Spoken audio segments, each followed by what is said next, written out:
You're now listening to the Engage the Rockies podcast, your go-to podcast for local and state issues concerning Colorado.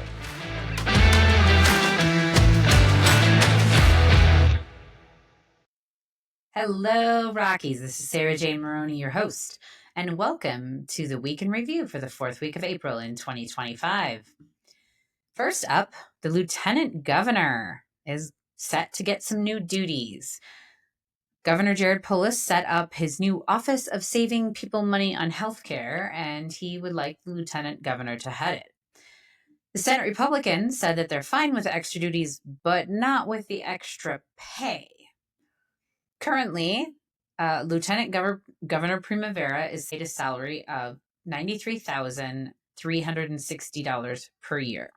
However, to head up the new Office on Healthcare, the executive branch is asking the legislators to approve an additional $74,537 in salary.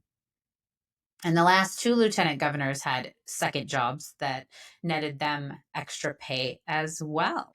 HB 251314 is now passed through the House and headed to the Senate.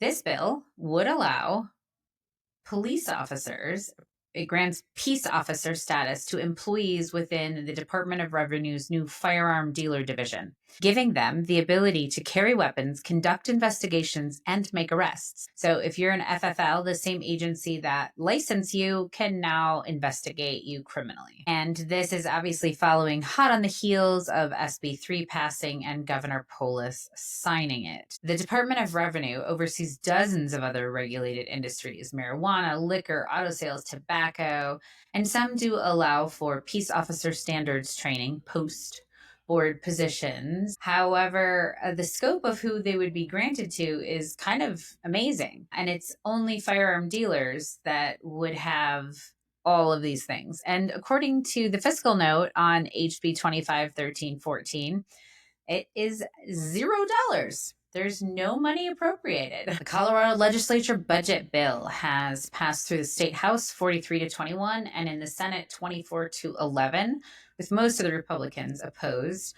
Obviously, this isn't new news since we had an interview with Barbara Kirkmeyer of the JBC, so you can make sure to catch up on that. This heads to Governor Polis's desk, and it is very much expected to be signed into law. However, something that went to Jared Polis's desk but did not get signed into law is Senate Bill 77. And this is about the state's open record laws and what costs are associated with that and the amount of time that people have to respond. And the governor has vetoed it.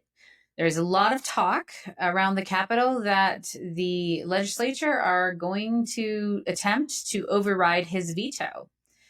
The last time that a veto went through was in 2007 in the 2007-2008 budget. And it was then Governor Bill Ritter lost a veto override, a unanimous action from the Senate. One of Governor Polis's main criticisms of the bill was that it allowed the media to receive public records quicker than the general public. It was initially sponsored in the Senate and won by a 27-6 vote, which is enough to sustain the two-thirds majority for the veto. And in the House, it was 45-19, which is one vote above the two-thirds majority needed for the override. It's possible that the bill could pick up a few more yes votes from the Republican caucus. The House said that they didn't think that any of the votes would change there, but the bill was passed on the 26th of February, and there were only 34 senators due to the resignation of Senator Jaquez Lewis from Longmont. And one Democratic senator was excused that day, so it could be easier to get even more Senate votes in favor of overriding the veto. Senate Bill 1312. This is the legal protection for transgender individuals. We actually interviewed Representative Caldwell about this bill that is gaining quite a bit of national attention for the dead naming and misgendering portions of the bill. It's been assigned to the Senate and is going to be heard on Wednesday, the 30th of April. And you'll have lots of information in the interview that we did with Representative Caldwell about how to testify. There seemed to be no end to the firearm bills from the legislature this session.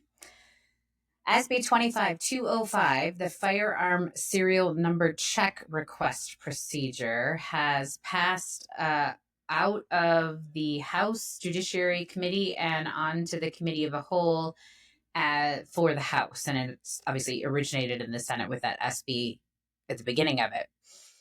We have to go back, however, and look at a bill from last session, which was House Bill 24-1353.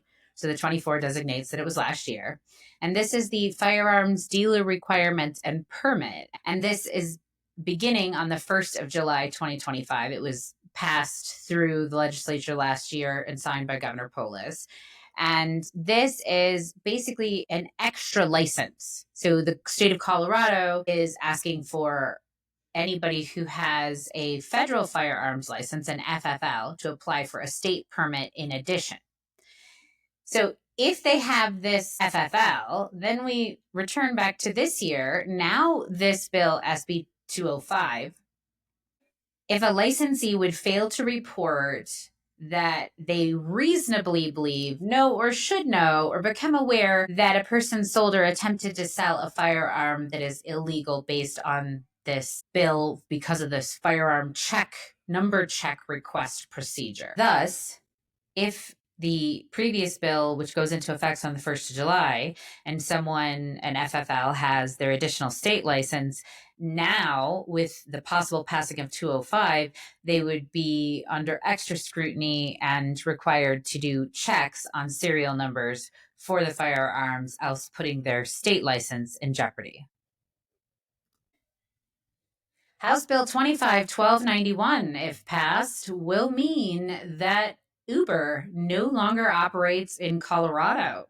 I don't think that was the legislature's intent, but that seems to be what might be happening if this passes. This bill requires quite a bit of extra protections, mandating audio and video recording in every ride, and ride-sharing companies to publicly share all rider and driver comments, creating a private right of action for riders, which Uber said could hold them liable for unspecified harms or minor technical violations that are difficult to enforce. And when asked about this, Uber's response was that they want to work with the legislative leadership, but, quote, however, the current trajectory puts a long-term viability of Uber in Colorado at risk, end quote. And those are the top stories for the fourth week of April in 2025. Please remember to like and subscribe. Thanks so much for joining us. Thank you for listening to the Engage the Rockies podcast, your go-to podcast for local and state issues concerning Colorado.